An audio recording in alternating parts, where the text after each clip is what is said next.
Hey guys, welcome to part 2 of the Arkham Asylum playthrough. Now that we first met Harley Quinn, we are now going to find a way to get ourselves out of here that she's trapped on this contraption room that she's trapped us in. It's a bit of a tongue twister there, wasn't it? Yep. Well, that's what you get from when you're recording and you start talking, you get nervous. And yes, there's 2 grates in this room. This one is for Riddler Trophy, the other's for plot. Which one will you choose? Riddler Trophy, what do you think? Why would I miss such an obvious collectible like that? You gotta love how Batman's got 2 fingers on his ear and he's talking to Barbara. One of the guards were thinking, has he got a Bluetooth headset? You know, that it freaks me out that in public when people have like a Bluetooth headset on, and when they're talking, like it just freaks me out. It looks like they're just talking to themselves, because you know, like when someone's on the phone, at least they've got like their hand up to their ear, so you know that they're talking to someone on the phone. But it's when like they're walking past and then they like burst out laughing. You're like, oh, for fuck's sake! and you think like they're fucking mental. You know what I mean?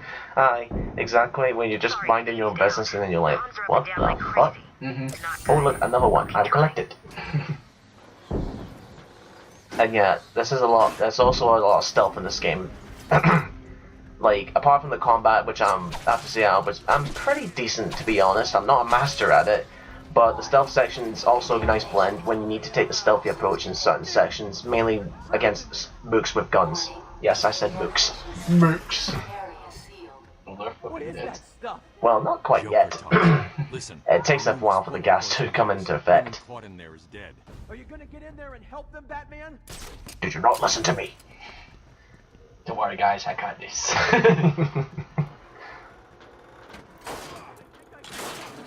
So this is pretty much the entire game. Basically, if you're up for this slow-paced, steady, stealth action adventure, then you should have a good time. I mean, like you said, Colin, even when you're not a fan of DC, you would still say this is the best superhero game out there. Yeah. Well, I think in terms of games, DC wipes the floor with Marvel. Right now, like, although I'm a Marvel fan, I'll say that right now, DC just wipes the floor with Marvel when it comes to games, because you've got like the Arkham games, you've got Injustice, I'm going after the and that, so... And what has Marvel got? Ultimate Marvel vs. Capcom 3. And yeah, you can glide by holding the X button while jumping, and you'll glide slowly to the ground. Oh, it's a mook. I need to think about this one. Ah, what the hell. Up you get. Come on, you... Yeah, just kidding. Oh yeah. I will say though that I'm kind of a wee bit excited for Marvel vs. Capcom Infinite. Oh, is that the new one? Yeah. I've only seen the announcement trailer. They've not revealed a lot since then. It's like, I heard that like from what they're doing, it's just going to be characters from the Marvel Cinematic Universe, which means no X-Men. Which I know that like a lot of people are kind of like upset about that. Because that's kind of like how the whole sort of like Marvel vs. Capcom thing started. It was Street Fighter versus X-Men, and now that like they're not going to put the X-Men in it, and they're like a big part of Marvel, and like people are like quite upset about that. Well, that's what happens when you got different developers in hands of different characters. I mean, like you've got Fox with X-Men and Fantastic Four, and then you've got Marvel itself with almost everybody else except Spider-Man. And here's your upgrade system. Every time you upgrade, you can at least buy 1 upgrade. Which, let's be honest, it doesn't make sense.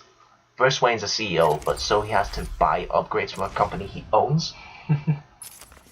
And normally I like to go for the combat strikes first, but in this playthrough I thought a little bit generous, so I'm going to go with the combo batarang, which allows you to swipe a batarang during combat sections, allowing you to stun enemies and get them on the floor for a short amount of time. As if the Joker's doesn't give a shit. He's painted arrows all over the place. Kick, pow. You're so tempted to add those sort of like Whoa, what? And he just cut through my cape. feel the magic of my cape. Wow. Batman's really a magician? Toro. Superman's gonna be fucked.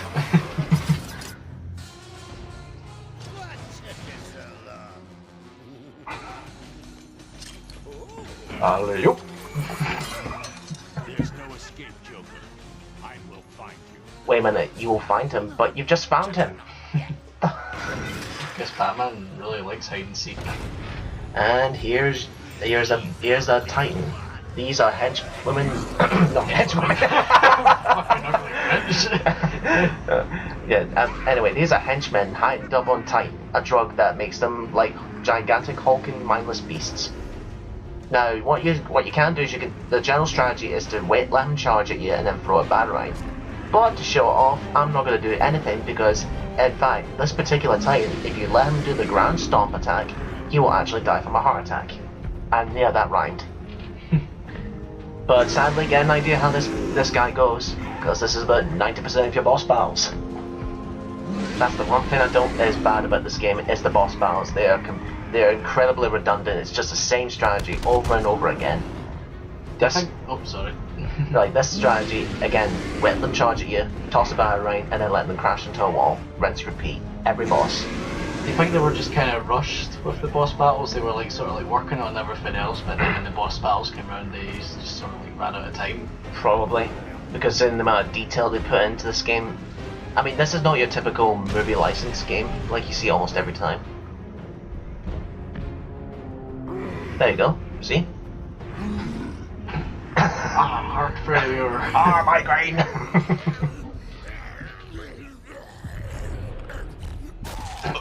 That was unexpected, wasn't it? Oh well. Again, with Mark Hamill, you just want to stay silent and listen to him. Seeing as how You know, he's one of those actors you just can't say much about, because he does a really fantastic performance. dare you end this? Pull the plug, stop me once and for all. You know what if Batman actually did end it right there? Like that would be like such a waste What of the time for fuck him. is with those lips, Bruce? It's like he was going, yeah, don't want to do it.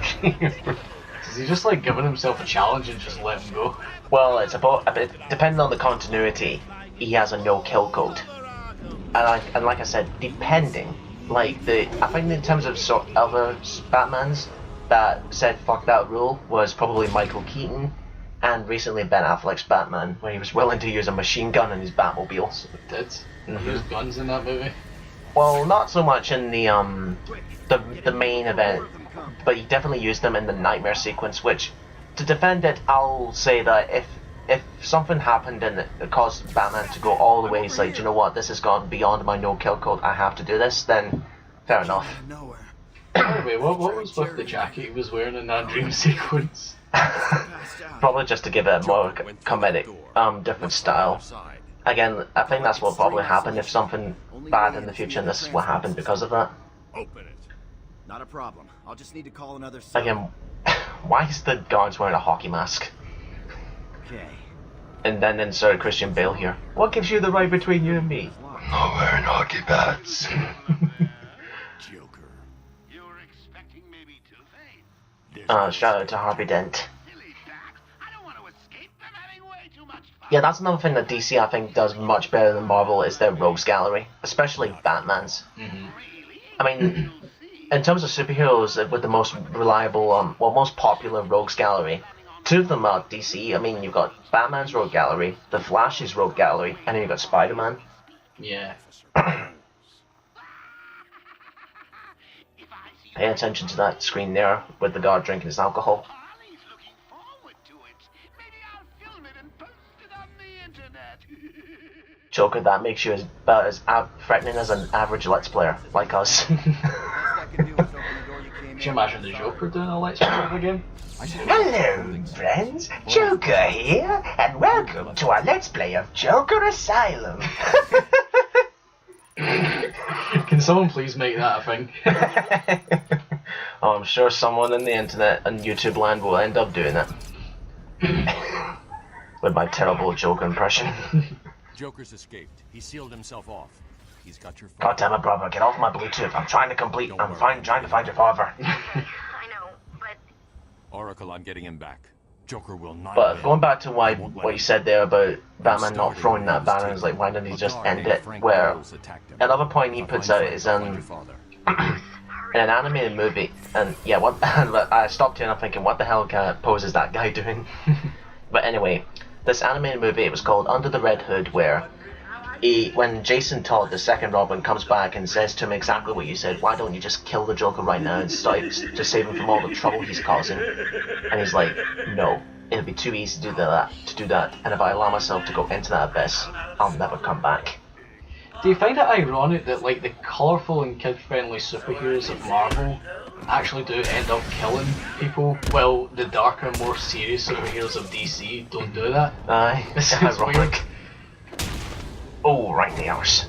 Considering that like Marvel's owned by Disney of all companies. Exactly. I know that Disney bought out Marvel like quite a while ago, but it's just so weird to see like Spider-Man and like Iron Man being associated with Mickey Mouse. It's just weird. Nothing in that room unique to both. Exactly. And I guess you can say like Batman and Superman are associated with Bugs Bunny because they're Warner Brothers. Let's see what the Times expect. Aye, you can say that. Follow traces of alcohol from Frank's bourbon in the atmosphere. Oracle. And yeah, now we got detective mode, and guess what we're tracing? We're tracing someone's breath. Detective mode can do that. Must have been some really strong Yeah, alcohol. yeah, this is really ridiculous. Tracing someone's breath.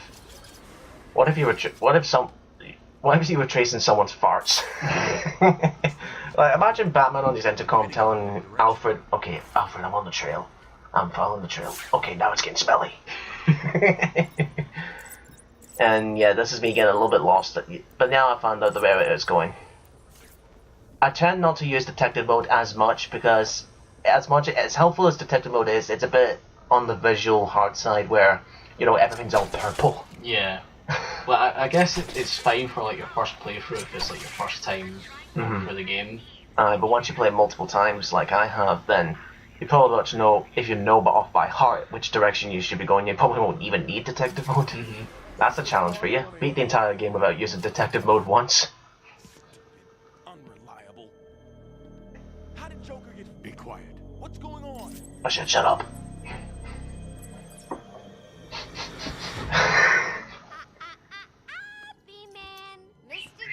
Harley, was it you that was drinking all that alcohol? To be honest, I'm not really digging this nurse outfit she's got on. It's lavish looking, isn't it? And it's the mask as well. I think the mask just doesn't serve her. Like, if you were to ask me what would be my definition of a Harley Quinn design, I would probably either choose the Suicide Squad design that they went with, or something that is like the Arkham City design, which was more like this, like a leather biker suit, but with the classic red and black pattern on it. That was more of an homage to the classic Harley, and with eye makeup rather than a face mask. Gordon was taken up to the surface in the elevator. If I want to. And here's another collectible that you can find: interview tapes. Interview tapes are specific to some specific characters, so like Harley's was one of them, for example, which gives you backstory as to who the characters are and where they came from and what happened during the asylum. As for Harley's, her origin story represented here is exactly how it is in the animated series. She started off as a psychiatrist in Arkham Asylum, and her first patient was the Joker, and she fell in love. You fool! Like, what does she see in the Joker? No idea. Even I'm questioning that, like, shit, like, why you even fall in love with a psychic madman who is just an absolute psycho? Surely being trained as a sort of like a psychiatric doctor, she'd have the skills on like to not fall for stuff like that. I thought you were about to say she had the skills to pay the bills. Well, I'm sure she probably does that too. I would have loved that particular bit where Joker's on the intercom saying, "Hey Bats, I've got something for you to listen to." And then he plays the 1960s Batman theme for a second. And Batman's drunk. So, that great on the wall there is another Riddler trophy, but like before, we're gonna have to come back for that.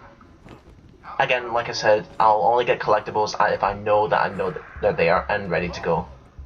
So that, again, if I see it and I know how to get it, I'll collect it. Like this, for example, I know there's a secret there, but I don't have the explosive gel. That's another thing as well. Batman has a fuck ton of gadgets in all of the games. Some are more better than others, but most of them, they all serve their purpose really well. But the one you'll be using most of the time is the grapple gun. can I just say, like with Batman Arkham Origins, Like, he has all the gadgets there, and now he's like here, like planning to all the gadgets, so he has to buy them back. He wants to set himself a challenge, so to speak. I don't care. I'm just pulling this out of my arse. And I do like that quote as well, where Joker said, "Stop flirting with the hired help." Is he getting a bit jealous there? Well, that's the Joker. He doesn't know women to be serious with Harley or abusive to her. This is a Chronicle of Arkham. Is that Mr. Harriman? Is that you? Now, what these scrolls do is give you a history of the man who built the asylum, but he went insane, like the other inmates. Oh, what a twat. I am the spirit of Amadeus Arkham. Are you saying that he got locked up in his own asylum? I would say so. Oh, fucking idiot. And then he'd end up dying in the place. So these, and apparently these scriptions are part of the spirit of Arkham that somehow lived on. And we'll find out who that spirit is in the end of the game. Scary. I love it. Also, you can still listen with the interview tapes and the Chronicles of Arkham. You can still listen to them while playing the game, but the audio's cut out the moment the thugs start talking. Okay, what's going on there? Are you comfortable there? Harley Quinn tried I'm to slow me fine. down. Just leave me in peace. Of course not. Absolute twat.